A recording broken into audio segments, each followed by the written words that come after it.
હવે વિદ્યાર્થી મિત્રો આપણે જોઈશું કે રિઝનિંગમાં પૂછાતા હોય છે કે કયો વાર કયા દિવસે આવતો હોય છે. તો હવે આપણે એ રિઝનિંગનો એક ક્વેશ્ચન સોલ્વ કરીએ. આજે રવિવાર છે તો હવે પછી 91મા દિવસે કયો વાર હશે?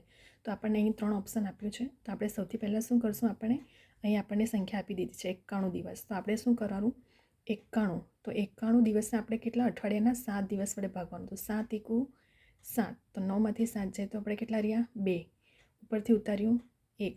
હવે 7 તારી 21. તો આપણે શું કરશું, માઇનસ માઇનસ 0 થઈ જશે. તો આપણો આન્સર કેટલો આવ્યો, વધારાના દિવસ આપણી પાસે કેટલા રહ્યા 0.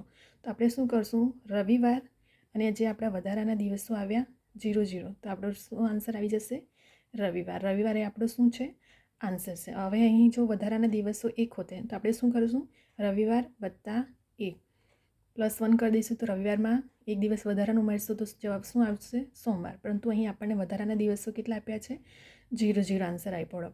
તો આપણે શું કરશું, આન્સર આપણો રવિવાર જવાબ આવી ગયો.